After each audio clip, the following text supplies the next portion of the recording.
And so when things get challenging, which they will, get, you go back to those values as anchors, right? If you're not delivering on something that you have outwardly professed and that everyone in the organization has embraced, now you are not modeling it.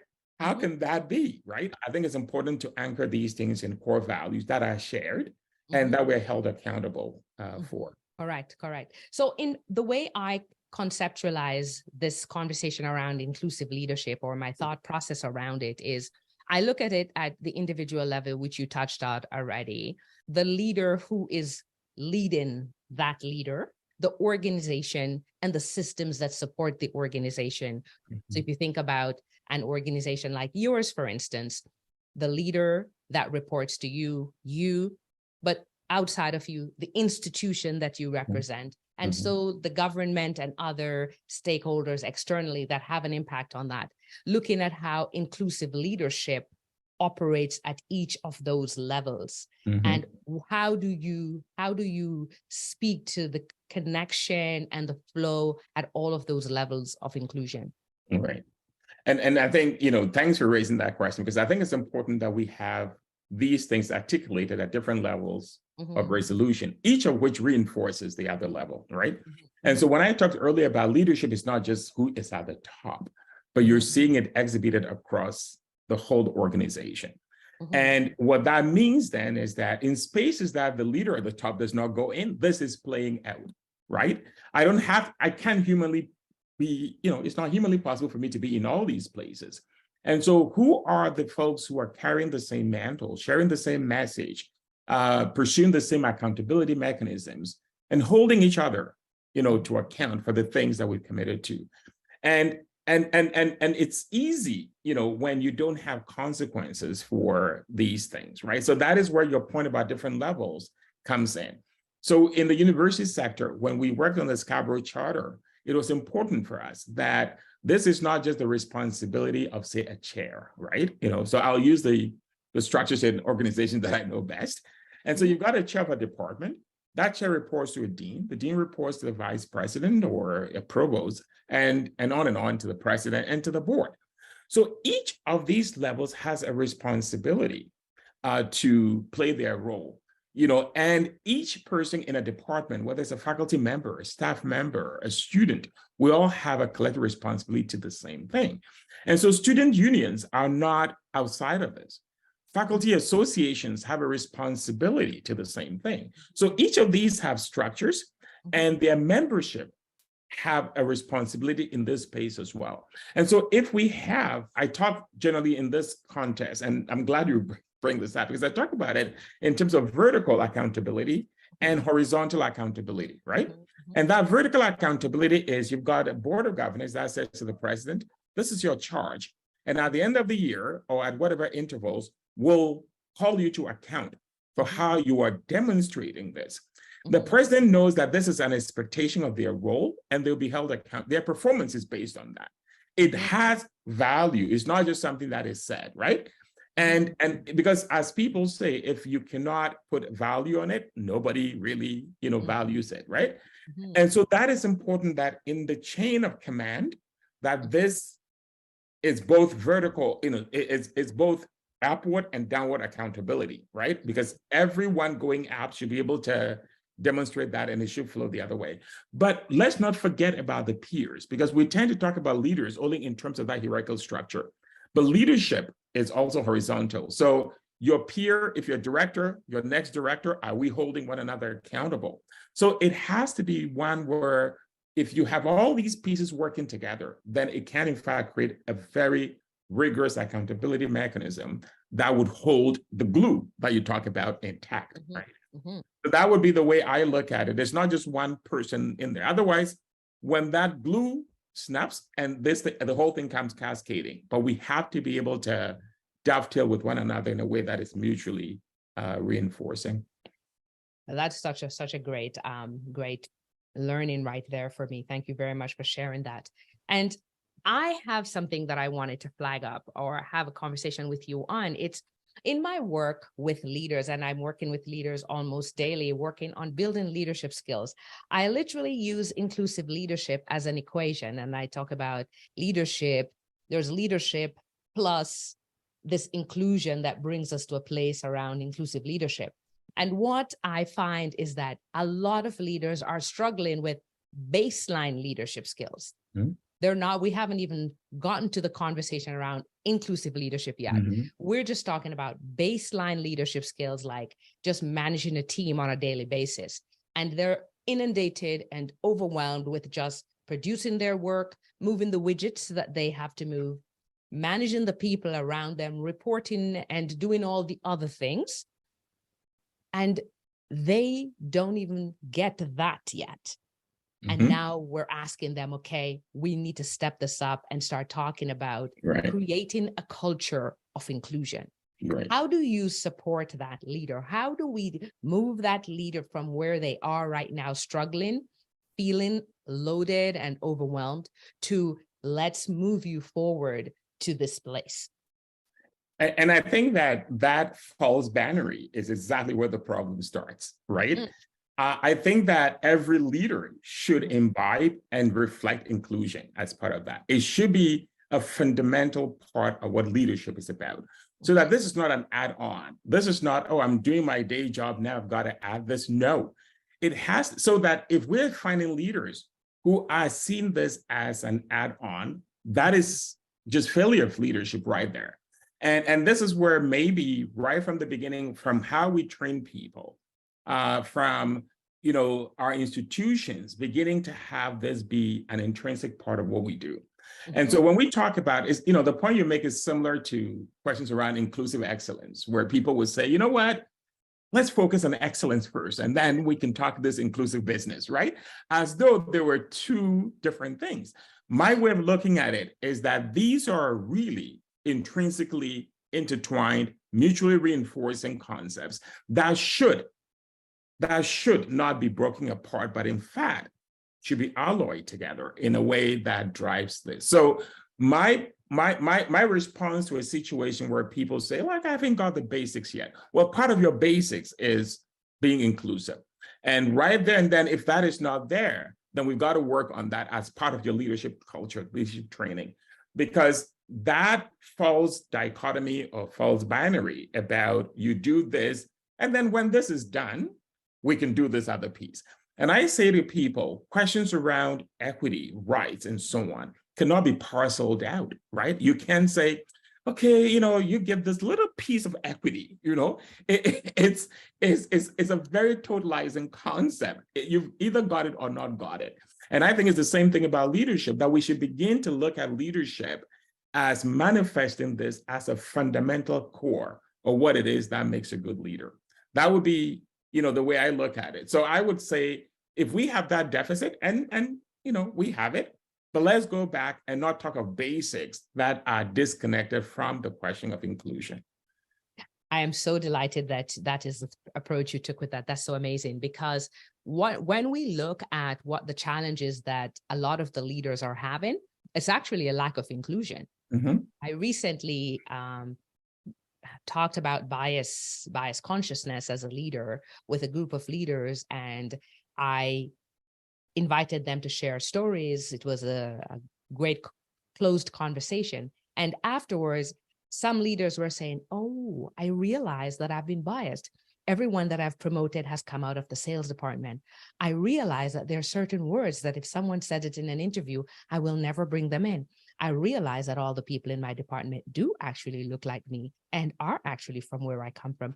So this is a fundamental deficit in how we enter the leadership space. Mm-hmm. And so you are correct that it's not, this is sort of a prerequisite for leadership as opposed to an add-on to leadership. Exactly. And frankly, I think part of it is also a very narrow perspective on inclusion, right?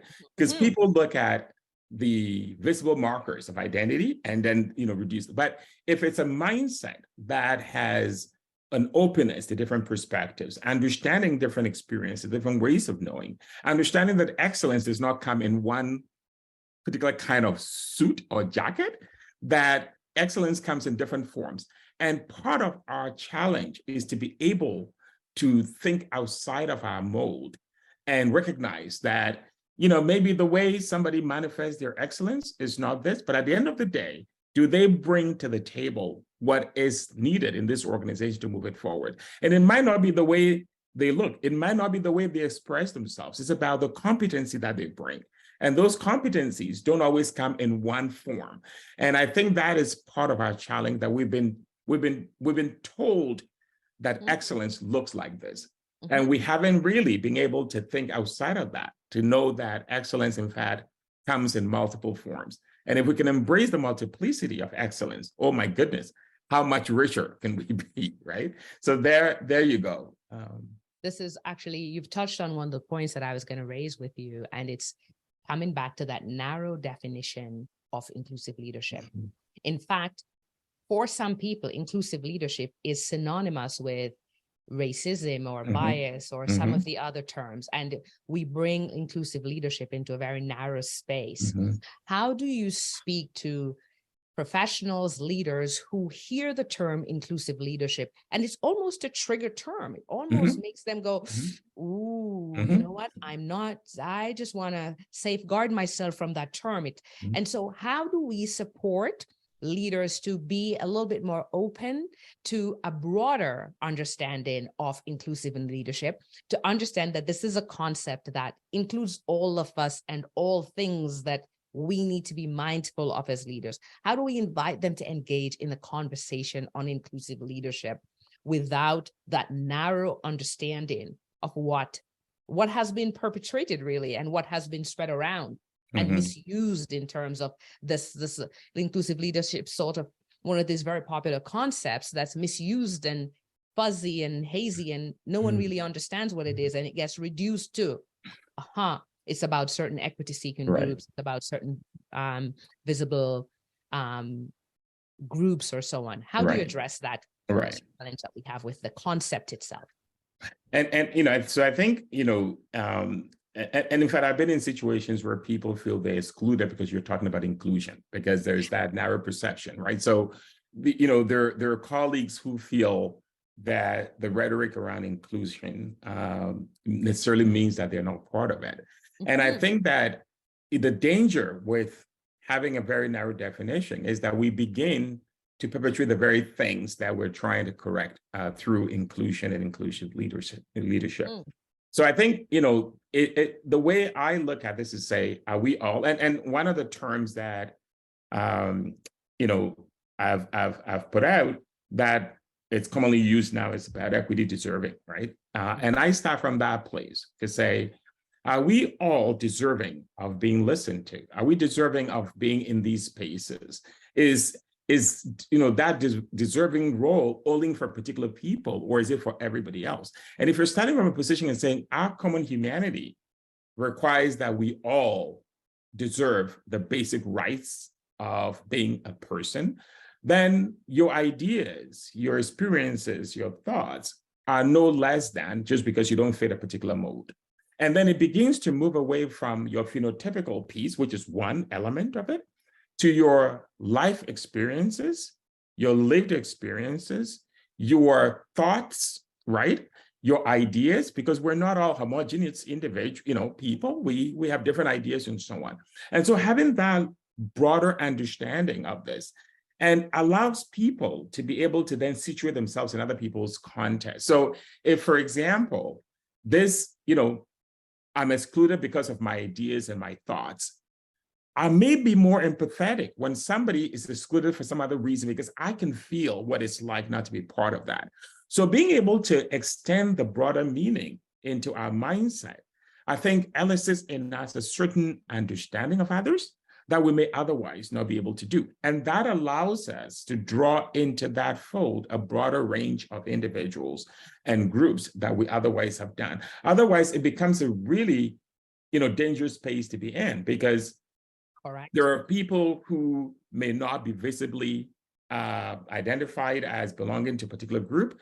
There are people with intersecting identities, and so where do they fit? And so I think it's important that for me, and that's where, for me, the concept of equity deserving is important, because it says, if we all are humans and we're deserving of equity, irrespective of our backgrounds and so on, then the tent is a bigger tent, right? So that would be the way that I try to push this, because I worry sometimes that inadvertently, we end up, in fact, pushing people away instead of pulling people together because we have a particular concept of that. That is not to suggest, though, and I want to make this point clear, that does not mean that we don't recognize the fact that the status quo is one that has people starting at different levels. And it's important to be able to pull people to the level where they are, reflecting that deserved equity, right? And so, because sometimes what happens is that, okay, if we're all the same, then how come you're doing this for this group? Well, we're not at the same point. So we've got to correct this in some way. But that does not mean that we're forgetting this other group. We're bringing everybody along, but we have to be conscious about bridging the gaps that have been a result of structural, systemic, historical inequities. So I just want to be able to make clear that the fact that we're talking about a broad tent doesn't mean that somehow we forget that the status quo is a product of certain things that need to be corrected. And that's the awareness where we start with. I always say to groups when I'm having this conversation that everything begins with the truth. So sort of we begin with the truth before we begin to fix anything. So acknowledging the truth is going to be an important part of it. And when you are talking about equity deserving, I want you to know that that is the time that I met you for the first time. And that is the term that I used to connect me to you. That was the term. Was like, oh, wow. Okay. Yes, we are definitely going to be talking. So yeah, that was the term. That was when I met you and put an asterisk beside your name. Thank you. So I want to say, though, because inclusion, the word inclusion, the term inclusion on its own causes challenges. And I work with a lot of leaders and I facilitate conversations and I help them feel comfortable enough to share sometimes what they're feeling. And one of the statements that I have heard more than once is when we hear the word inclusion is who is doing the including? Who are we pointing to? And so I wanted to hear how you would respond to a statement like that. Inclusion means we're speaking to someone specific to do the including. How do you respond to that? Well, I think, when we talk about inclusion, it like I started earlier by talking about there's the inner part of it, right? But the outer part of it is the culture part, right? So when we are saying to folks, you've got your space here. I'm not defining for you how you express who you are, right? Who sets the parameters for inclusion? And that is why I'm not comfortable with this notion around, equity seeking, because somehow somebody draws the parameters for you and then says, okay, you can come look for it. And if you fit in there, you sit in there, right? But if we start from a place of saying, I'm as deserving of belonging as you are, and I have every right, like you do, to be in these spaces. And how I express myself in those spaces is a reflection of my own upbringing, totality, and so on. So when I go to work and I decide this morning I'm going to wear something Ghanaian, I shouldn't be thinking twice about, okay, is that going to evoke some resentment? Is that going to make other people feel that I'm a threat? And in some cases, people see that, right? People have dreadlocks and suddenly they're seen as threats in particular environments. But if we are giving people the license to be who they are because of the very essence of their humanity, and they are not hurting you by doing this short of your own, either your ego or your own emotional attachment to a particular form of expression or whatever it is. If we grant people that, then it is two things. You're creating the enabling environment for people to feel included and to be able to express themselves in those spaces. And two, by inviting them into this space, this enabling culture, you are giving them, room to be able to articulate their own versions of that. Because even children from the same household might express themselves differently, right? And so each of us have our individual personalities. And you want to be able to do that. But you want to do that with, and you said this at the beginning, and I said the same thing. You want to do this within a culture that is enabling, that is one that is supportive of this, right? Because otherwise, if you say you give individuals vent to do whatever they want to do, but they're not anchored in a particular set of values, then you can have chaos as opposed to, an organized culture where you are being there to support people. So that would be the way that I would look at that, it shouldn't be, and there's a difference too. As leaders, we enable, we facilitate, but we don't prescribe the expression of each individual, about what it is that they should be, right? But my job is to make sure that I'm creating the spaces, I'm supporting people, I'm modeling the opportunity for them to be heard and to express themselves. And then you go from there, right? So that would be my thing about that question about who is doing the enabling, who's doing the inclusion. I think it's both ways. You have to do it as an enabler, and you have to allow people then to be able to express their own self. Fabulous, fabulous. I have a few more questions to ask before we begin to take questions. I think it's important for us to share with the group here, why is inclusive leadership so important in this Canadian context? As you talk about accountability, value, I think it's important for us to share with our audience the value that it brings to the organization, the individual, and the broader Canadian context. I think we need to have that conversation. What do you say? Absolutely. I think that, even today, if we talk about immigration, there's a certain, selfishness to it, right? Because we're lacking in certain kinds of talent, we're lacking in certain capabilities, and so we're bringing people in. So it's the same kind of thing. When you bring people in, you enrich what it is that you are. You become a better version of yourself. You're able to, because the evidence shows without any iota of doubt that organizations that are inclusive are better off. They're able to do better than those which are not. Because what it is that you are bringing people into your organization that understand the world that you're dealing with.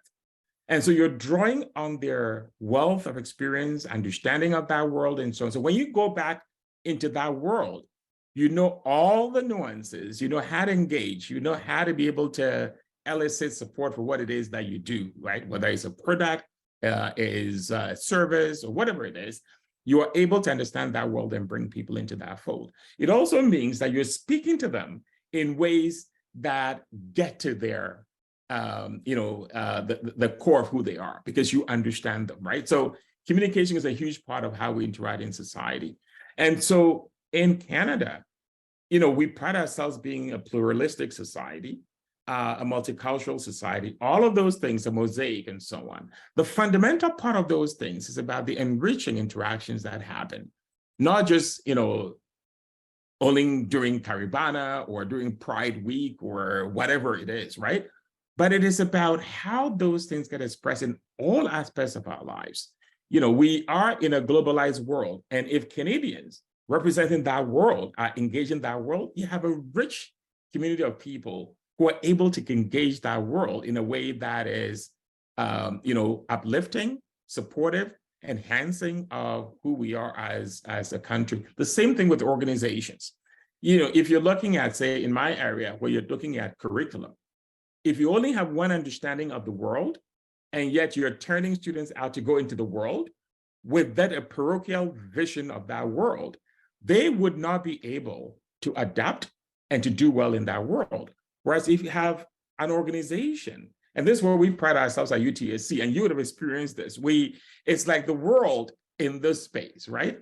And so you're engaging with all sorts of people with different kinds of experiences and so on.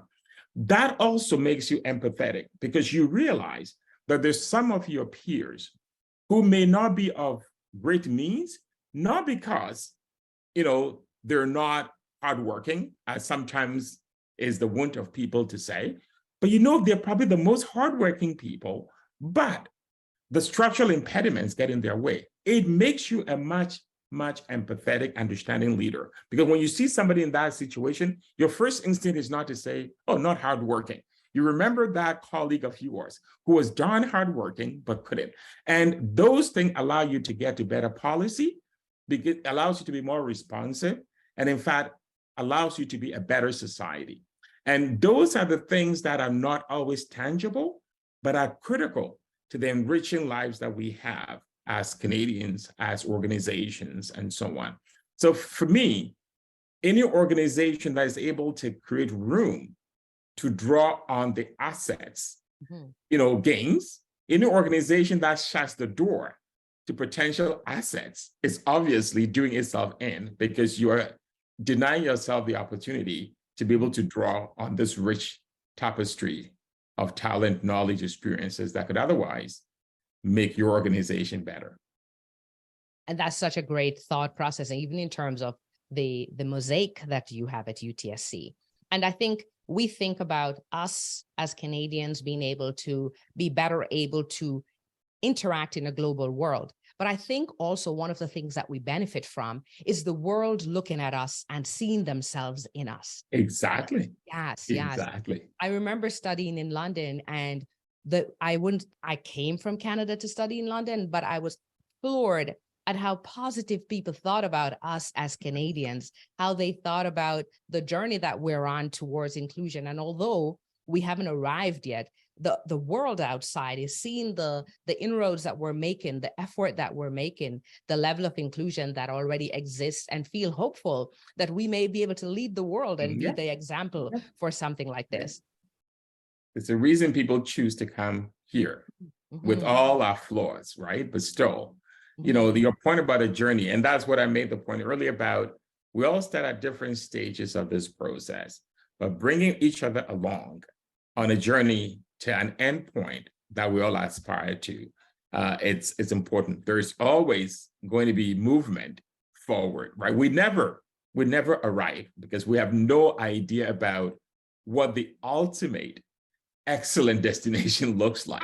So we continue to aspire to the perfect. We are probably approximating it, but the fact that there's still work to be done is itself part of the excitement about getting to even a better state than we currently are in. So that, as you talk about that state, then it begs the question, what is your vision of inclusive excellence? For me, it's very simple. Is to be the embodiment of bringing people together, tapping into our collective creative ideas, recognizing that we're better off when we all create a place of belonging, and being able to then draw on that asset that we have when people are together to elevate not just one individual, but to elevate the whole. And that commitment to elevating the whole should be our collective aspiration. Because when all of us do well, we each are better off. When each of us does well, collectively, we do well. So we should look at our face as intertwined. And if you're in a society where you shut others off, just look at the kind of anxiety that attends societies where people are walled in, but once they come outside of those walls, they're afraid of their neighbor and so on. Whereas all you have to do is to be able to extend the benefits to that neighbor, and they don't become, like something to be afraid of, right?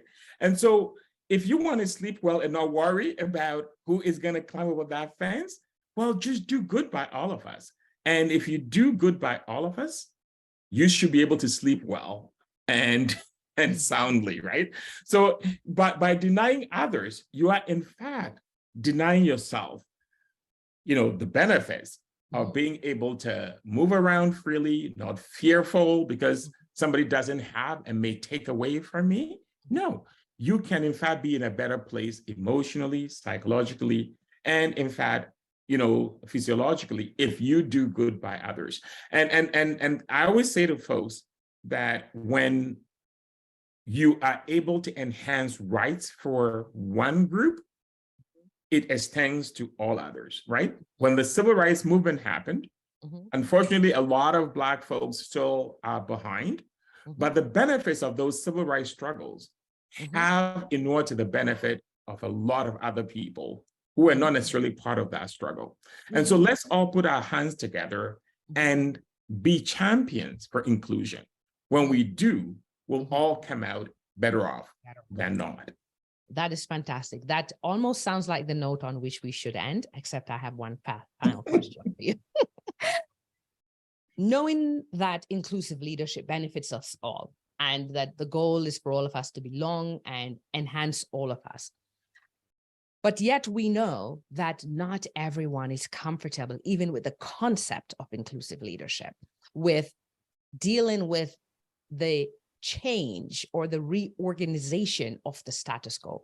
How do we partner with institutions, with the leaders who sit with the status quo? How do we partner to bring about inclusive change?